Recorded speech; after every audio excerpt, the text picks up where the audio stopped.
Study with Rahul YouTube channel पर आपका स्वागत है।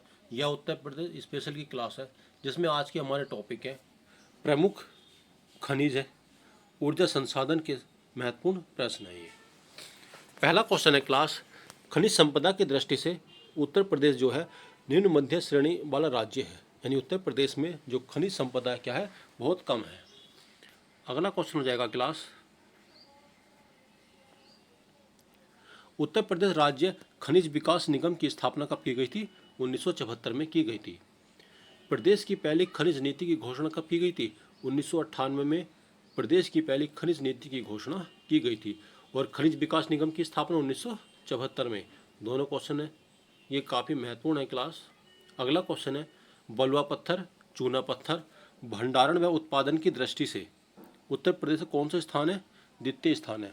बलुआ पत्थर और चूना पत्थर में उत्तर प्रदेश का कौन सा स्थान है?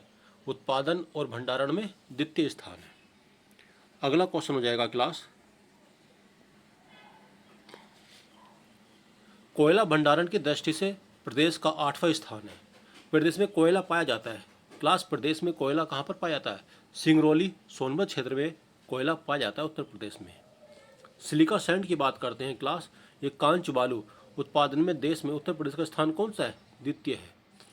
यानी सिलिका सैंड में कौन सा स्थान है उत्तर प्रदेश का? द्वितीय स्थान है। पहले स्थान पर कौन आता है?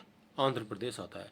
सिलिका सैंड कहाँ पर पाई जाती है क्लास? ये प्रयागराज, बांदा, चित्रकूट, चंदौली और झांसी में ये सिलिका सैंड पाई जाती है। अगला क्वेश्चन है क्लास, सिलिका सैंड मुख्यतः प्रदेश की किन नदियों से प्राप्त होता है? तो गंगा और यमुना से ये सिलिका सैंड का जो होता है उत्पादन किया जाता है।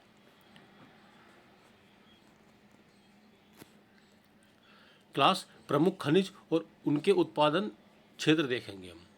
क्लास, चूने पत्थर की बात करते हैं, ये मिर्जापुर और कजराहट सोनभद्र से हमें क्या होता है? चूना पत्थर की प्राप्ति होती है।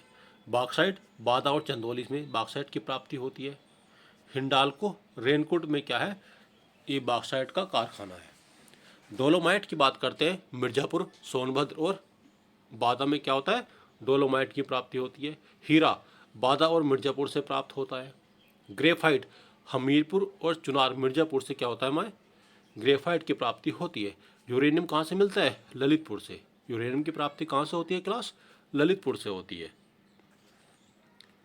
अगला क्वेश्चन है क्लास, जिप्सम झांसी और हमीरपुर से प्राप्त होता है।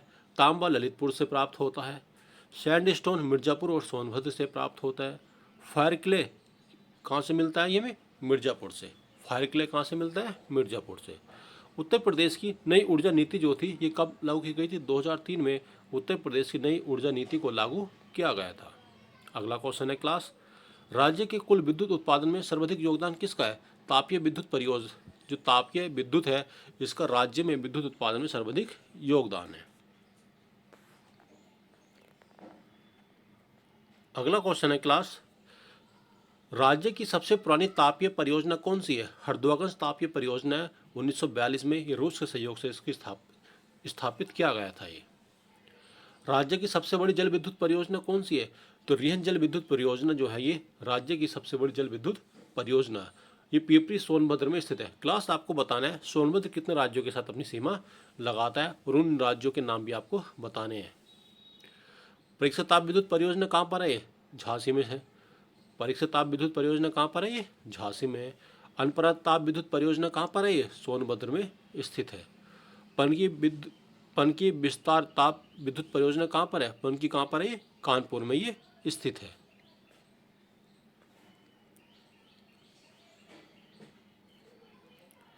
अगला क्वेश्चन है क्लास, राज्य में स्थापित एकमात्र परमाणु विद्युत केंद्र कौन सा है? तो नरोरा।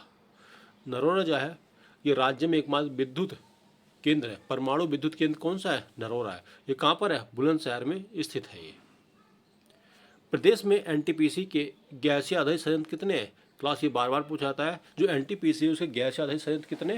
3 है। ये कौन कौन से जाएंगे? औरैया, आंवला और दादरी, ये 3 प्रमुख क्या है? गैसीय आधारित संयंत्र है। माता टीला जल विद्युत परियोजना की बात करते हैं क्लास, ये बेतवा नदी झांसी में स्थित है।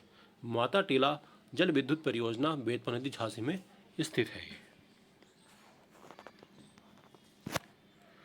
अगला क्वेश्चन है क्लास, सर्वाधिक जल विद्युत केंद्र स्थापित किए गए हैं ऊपरी गंगा नहर पर। जो ऊपरी गंगा नहर है यहाँ पर सबसे अधिक जल विद्युत केंद्र स्थापित किए गए हैं।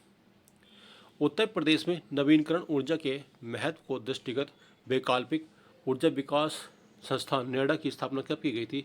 1993 में की गई थी। यानी नवीनीकरण ऊर्जा जो है इसको कब स्थापना की गई थी? 1983 में। अगला क्वेश्चन है, निजी क्षेत्र की प्रमुख विद्युत इकाइयाँ। क्लास, रोजा ताप विद्युत परियोजना कहाँ पर है? ये शाहजहाँपुर में है।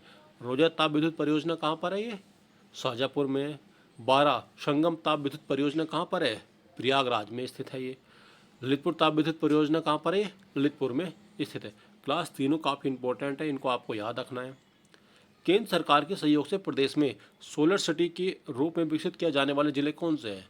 क्लास, सोलर सिटी के रूप में विकसित किया जा रहा है आगरा, मुरादाबाद और किसको? प्रयागराज को। याद आपको याद रखना है, जो सोलर सिटी के रूप में विकसित किया जा रहा है आगरा, मुरादाबाद और प्रयागराज को। अगला क्वेश्चन है, शीतल जल विद्युत परियोजना ये कहाँ पर है? जो शीतल जल विद्युत परियोजना है ये झांसी में स्थित है। वह गांव जिसका अपना सोलर पावर प्लांट है तो रामपुर झांसी में है। ये रामपुरा झांसी में है, इसका अपना क्या है? सोलर पावर प्लांट है। ओबरा जल विद्युत केंद्र कहाँ पर है? रेन नदी पर स्थित है, ये सोनभद्र में स्थित है।